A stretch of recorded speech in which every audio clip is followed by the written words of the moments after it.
Guys, ini agak aneh sih, tapi yuk kita bikin time capsule digital. Basically, ini tuh surat untuk diri kita sendiri. 4 tahun ke depan, tepatnya kalau dihitung-hitung tahun 2029 nanti, kalau kita nonton video ini lagi, mudah-mudahan kita udah jadi versi yang lebih baik dari yang sekarang. Tapi gimana kalau kita bahas mata kuliah yang udah kita bahas selama 1 semester ini? Yaitu mata kuliah filsafat pendidikan masyarakat. Kalian ngerasa gak sih kalau mata kuliah ini benar-benar ngebuka pikiran kita banget? Iya banget. Ya kan? Jadi kita tuh tahu kalau pendidikan itu nggak cuma di sekolah atau di kampus aja, tapi pendidikan itu tentang gimana seseorang manusia itu tumbuh menjadi manusia yang di masyarakat gitu, yang bisa bermasyarakat, berhubungan dengan masyarakat, ya kan? Yang paling nempel di pikiran aku itu tentang Paulo Freire sih, tentang praktik pembebasan. Jadi bukan hanya pendidikan, banking education, nyetor ilmu gitu. Jadi guru dan murid-murid itu sama-sama tumbuh. Dan dari pandangan Ki Hajar Dewantara itu mengatakan, ing ngarso sung tulada, ing madya mangunkarso, tuturi handayani. Itu pendidik bukan hanya mengajar, tapi jadi teladan, membangun motivasi, dan memberikan kebebasan. Benar-benar bermakna kan? Kuliah itu ngasih kita banyak ilmu, tapi kadang Rai mikir, gimana sih caranya kita tuh benar-benar mengaplikasikan semua teori ini di kehidupan nyata? Itu tantangan terbesar kita sih sebagai mahasiswa. Benar sih. Gimana caranya kita tuh jadi pembelajar aktif, bukan cuma penerima informasi pasif. Jalan-jalan di sekitar kayak gini tuh bikin aku sadar deh kalau ternyata banyak banget anak-anak yang masih butuh akses pendidikan yang layak. Ya kan? Ya, Kayak kesenjangan digital, ekonomi, terus letak geografis. Itu tuh masih menjadi permasalahan yang besar banget di pendidikan Indonesia. Nah, hal itu tuh bikin aku sadar bahwa ternyata sebagai calon pendidik itu nggak cuma tentang gimana kita mengajar nantinya, tapi gimana caranya kita bisa berkontribusi aktif ke masyarakat. Jadi aku punya pengalaman pribadi. Aku pernah melihat anak-anak itu di TBM, pintar banget. Terus juga semangat banget mereka belajar. Padahal sumber daya di TBM itu terbatas. Di sana aku ngelajari fashion, jadi itu benar-benar inspiratif banget buat aku. Jadi bukan hanya fasilitas, tetapi itu juga semangat dan kesempatan untuk belajar tersebut. Oke guys, sebagai mahasiswa kita sering dihadapkan dengan banyak sekali tantangan, mulai dari tantangan akademik, personal, dan sosial. Itu bagian dari proses pembelajaran. Ki Hajar Dewantara pernah bilang, tuturi handayani, memberikan kebebasan dengan bimbingan. Kita belajar untuk mandiri tapi tetap punya support system. Itu yang bikin kita tumbuh jadi pribadi yang lebih baik. Gitu guys.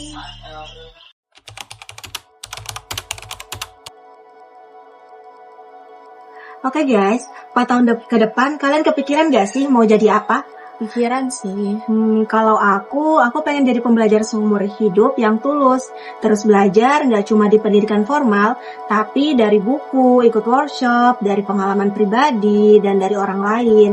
Terus kalau jadi seorang pendidik, itu kayak dosen, guru, atau mentor, itu aku mau wujudin kalimat Ki Hajar Dewantara yang bunyinya itu ing rasa sung tulada, yakni konsisten dalam ucapan dan tindakan.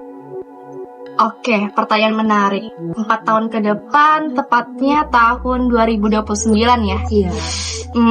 Semoga Rai udah jadi seorang sarjana. Amin. Dan semoga di tahun itu Raisar udah jadi pengusaha sukses atau CEO perusahaan yang terkenal. Amin. Yang pastinya Rai itu mau terapkan prinsip dialogis prier, yang dimana itu Rai mau menciptakan ruang diskusi. Suara orang, semua orang itu penting. Jadi nggak ada lagi tuh ruang diskusi yang satu arah. Kalau aku sih mau jadi pendidikan inklusif gitu, jadi kayak kerja sama LSM, atau enggak bikin usaha sosial yang kasih akses komunitas terpinggirkan gitu loh. Jadi kayak ada program literasi digital, terus ada beasiswa sama mentoring. Jadi karena pendidikan itu hak kan, jadi semua anak itu berhak mendapat pendidikan. Kalau aku sih pastinya lulus dulu lah ya kalau 4 tahun itu. Terus aku pengen kerja di perusahaan vokal tim yang ada di Bontang. Keren banget sih. Supaya nanti aku tuh bisa nonton konser dan duduk di kursi VIP-nya. Amin. Ajak aku ya. Oke. Terus lebih tepatnya tuh aku pengen di bagian CSR. Aku pengen banget tuh terlibat dalam kegiatan-kegiatan yang membantu masyarakat sekitar. Tapi aku tuh pengennya gak cuma daerah Bontang dong nih yang dapat merasakan bantuannya, tapi kayak ya daerah-daerah lain yang ada di Kalimantan Timur tuh bisa merasakan. Terus aku berharap juga di 4 tahun itu aku tuh udah bisa berkembang dari aku di hari ini dan udah bisa ikut banyak kegiatan sosial dan kemanusiaan yang bantu banyak orang di sekitar sana nanti. Ya intinya aku pengen jadi bermanfaat gak cuma untuk diri aku aja, tapi untuk orang lain juga. Kamu masih terus berkembang. Pendidikan itu seumur hidup. Kesalahan akan terjadi, kegagalan akan datang. Tapi itu bagian dari belajar. Terima dengan lapang dada. Dan yang paling penting, jangan pernah kehilangan kemanusiaanmu. Pendidikan tanpa kasih sayang itu nggak ada artinya. Tetaplah jadi dirimu sendiri. Untuk Nia di masa depan, gimana? Berat banget ya. Tapi masih bisa bertahan kan? Keren banget deh.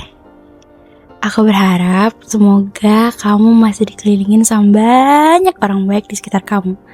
Dan semoga kamu udah tumbuh jadi pribadi yang lebih baik dan sukses dengan tetap rendah hati kepada siapa saja. Jangan takut sendiri ya. Aku selalu ada di sini dan apapun yang terjadi, aku selalu bangga sama kamu. Diriku di masa depan, aku harap kamu udah menemukan tujuan hidupmu. Entah kamu kerja di bidang pendidikan, perusahaan, atau jadi pengusaha. Aku harap kamu tetap berkomitmen pada keadilan sosial, pada kesetaraan dan keistimewaanmu, bukan cuma buat kamu sendiri, tapi tanggung jawab. Gunakan dengan bijak, ubah hidup orang. Itu warisan yang kamu tinggalkan. Untuk Raisa Ardina di tahun 2029, semoga kamu udah jadi wanita yang kamu impikan. Kuat, mandiri, penuh kasih sayang. Dan ingat, kesuksesan itu bukan cuma soal gaji atau jabatan, tapi tentang dampak, tentang berapa banyak hidup yang kamu sentuh dan berapa banyak yang kamu bantu. Selalu ingat keluargamu. Jika bukan karena mereka, kamu bukan apa-apa.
Kalian nikmati aja prosesnya.